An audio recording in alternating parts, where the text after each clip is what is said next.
Oke, halo para pendengar, kembali lagi di Bakta Podcast. Kalau kemarin kita udah berbicara dengan salah satu ketua organisasi di Bakta, yaitu ketua organisasi siswa intrasekolah menengah atas negeri 1 Kediri atau Bakta, yaitu Kak Surya. Kalau sekarang kita bakal berbicara secara langsung mengenai masalah pramuka dengan salah satu ketua organisasi juga di Bakta ini, yaitu Ketua Organisasi Dewan Ambalan Ganesha Saraswati, gugus depan 10.097, stream 10.098, yaitu Kakak Ade Satria Wibawa, ya kan? Ya, betul. Ya, jadi bagaimana perasaan Kak Ade selama di karantina ini? Cukup monoton yang membosankan. Tetapi ini emang untuk kebaikan kita bersama. Kalau di rumah itu untuk memutus rantai penyebaran COVID-19. Ya, jadi kan pandemi corona ini pasti punya dampak positif dan negatif gitu kan ke siapa aja. Nah, kalau dari sudut pandang seorang pramuka itu apa dampak positif dan negatifnya? Dampak positifnya itu kita bisa lebih banyak membaca di rumah. Kita dapat mempelajari hal-hal yang kita tidak ketahui. Kita juga dapat bisa berkumpul dengan keluarga. Itu salah satu dampak positifnya. Untuk dampak negatifnya, kita untuk kegiatan-kegiatan yang seru di luar itu, yang berkegiatan beramai-ramai itu kita tidak ada, apalagi untuk adik kelas atau calon DA sekarang. Jadi untuk calon DA itu kurang pengalamannya untuk kegiatan-kegiatan di luar karena pandemi ini. Itu dampak negatif. Selain itu pasti kan juga pramuka itu punya peran dong pada pandemi ini. Kalau menurut kakak, peran pramuka terhadap pandemi ini untuk apa? Peran pramuka sih kalau di pandemi ini ada sih, tapi gimana ya, perannya tuh kita harus bisa menyemangati para perawat yang di garda terdepan. Kalau kita tidak bisa berjuang langsung, kita bisa menyemangati mereka. Bagaimana mereka agar tidak kecewa atau tidak putus asa, kita harus bisa menyemangatinya dengan lewat video atau foto atau apapun itu. Jadi saya sempat dengar-dengar tuh kalau di Tabanan salah satu organisasi pramuka tuh sempat melakukan aksi penyemprotan disinfektan di sekolah-sekolah. Ya benar, itu organisasi dari Pramuka Peduli. Kita mengambilnya nggak cuma dari Bakta, itu gabungan dari sekolah-sekolah lain. Untuk sekolah yang mau disemprot, kita langsung melakukan penyemprotan di sekolah itu. Kita melakukannya dengan tulus hati, tidak usah dibayar. Tapi ini tidak dibayar ya. Kalau ada teman-teman yang sekolahnya mau disemprot, silakan hubungin Pramuka Peduli cabang Tabanan. Ya, selain itu, seberapa penting sih disinfektan ini untuk mencegah penyebaran si virus corona ini? Sangat penting ya, apalagi barang-barang yang sering dipegang itu banyak meninggalkan kuman-kuman. Jadi kita harus menyemprotnya, terutama gagang pintu atau tempat duduk gitu, kita harus menyemprotnya agar kuman-kuman itu mati. Kalau menurut dari sudut pandang seorang pramuka, kan ini kelas kita, kakak kelas kita tuh kakak kelas kita yang udah kelas 3 nih kan, maksudnya yang udah tamat ini kan biasanya itu akan melakukan kayak coret-coret gitu kan, aksi coret-coret baju gitu, baju-baju sekolahnya kan. Nah, kalau emang ada kegiatan seperti ini, menurut kakak itu seperti apa? Kan dari pemerintah sudah melarang untuk aksi coret-coret, tidak melarang aksi coret-coret, tetapi melarang aksi kumpul-kumpul konvoy. Kalau kalian mau coret-coret gak apa-apa, coret-coret sendiri di rumah. Tapi aksi kumpul-kumpul itu udah dilarang. Pemerintah sudah menganjurkan tidak ada aksi kelulusan secara konvoy. Oke, jadi yang coret-coret kumpul-kumpul silahkan dibubarkan, oke? Coret-coret di rumah aja. Coret-coret online. Oke, jadi sekarang kita buka sesi tanya jawab. Kalau kemarin kan nggak ada tuh, kalau sekarang ada. Oke, jadi kita jadi sebenarnya udah dikumpulin pertanyaan-pertanyaannya dari grup-grup sebelah dan dikumpulin ke sini gitu. Jadi kalau kalian mau tanya-tanya untuk selanjutnya, ntar ya pokoknya follow Instagram Bakta Podcast, oke? Apa Instagramnya? Bakta Podcast sama OSIS_Bakta. Oke, follow. Ya, jadi apa pertanyaan Bang? Yang pertama? Ini ada yang nanya ini, kan sebagai ketua DA pasti kan bingung ya kegiatan apa yang wajib dijalankan di organisasi pada saat pandemi. Nah, bagaimana sikapnya ketua DA KAD ini? Untuk sikap saya, kan kita memiliki proker, tetapi karena pandemi ini proker ini tidak terjalankan. Nah, di situ ada peran pembina. Kita bisa koordinasi kepada pembina kegiatan apa yang akan dilakukan di pandemi ini. Mungkin kita buat soal-soal tentang pramuka online gitu.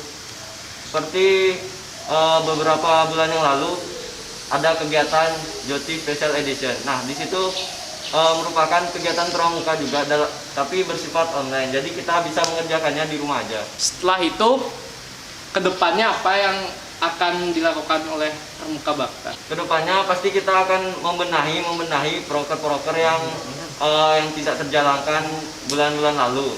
Kita harus mempelajari apa yang miss dari kegiatan-kegiatan yang ada di Pramuka Bakta ini. Untuk kerjanya kita tidak hanya pengurus saja. Kita bakal berkontribusi bersama dengan anggota-anggota yang lain dan meminta saran dan kritik.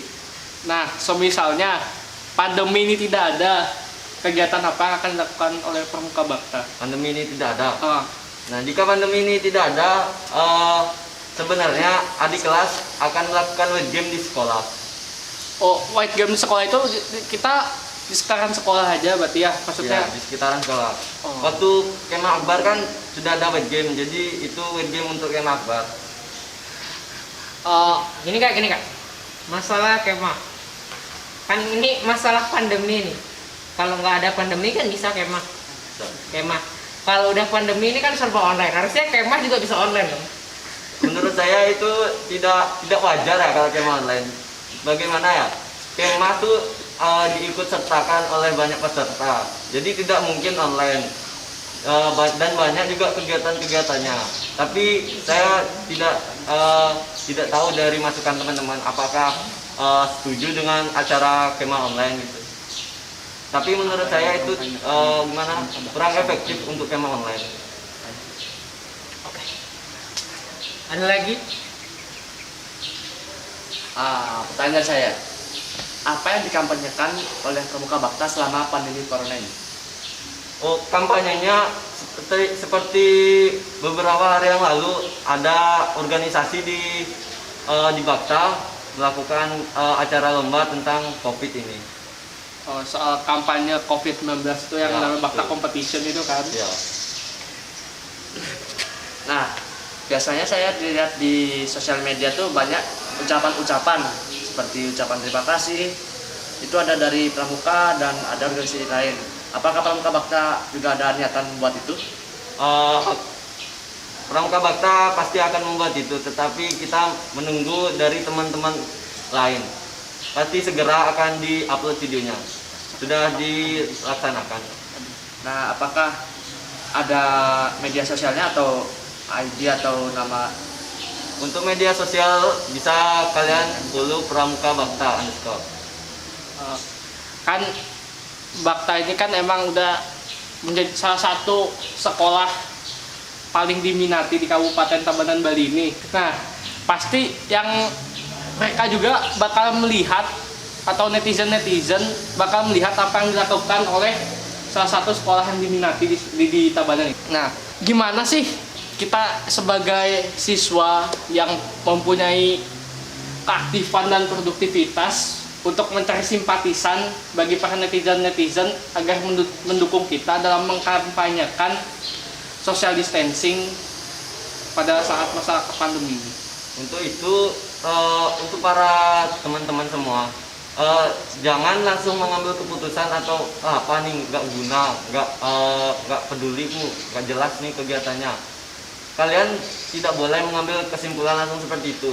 Lebih baik kalian memasukkan kritik dan saran. Nah, dari kritik dan saran itu kita dapat bisa membangun suatu hal yang bagus dan lebih baik lagi.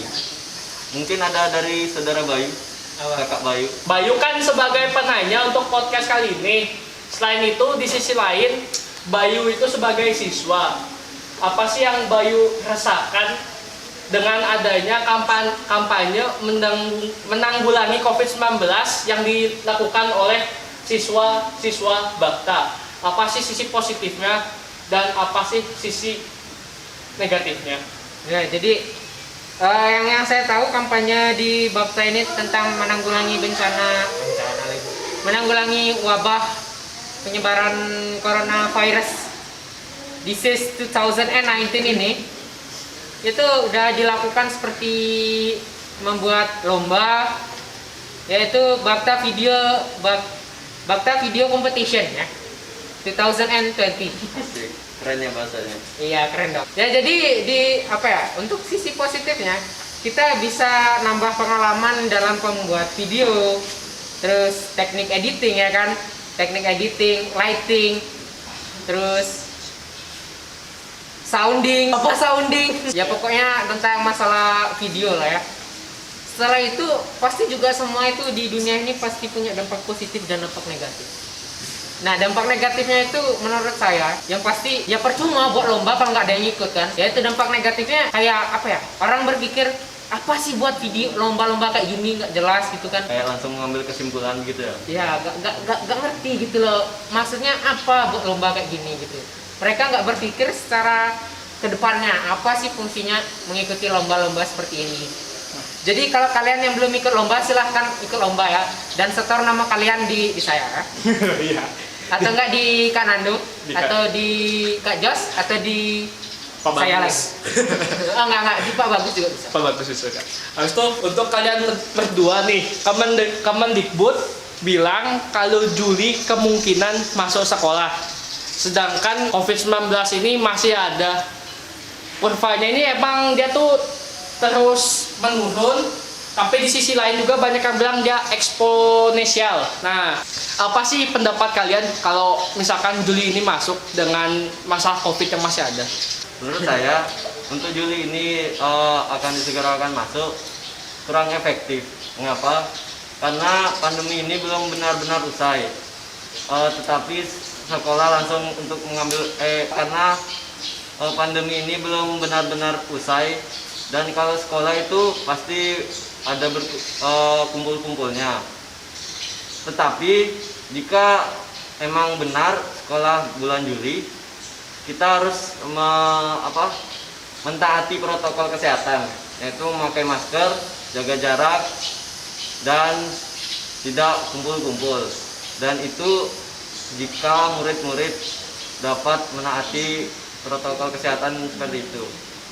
Dan kalau emang benar sekolah bulan Juli, tetapi ya kita lihat ke depannya, kan yang punya aturan pemerintah, kita hanya bisa mengikutinya. Ya kalau beliau kontra ya, berarti saya harus jadi pro-nya kan?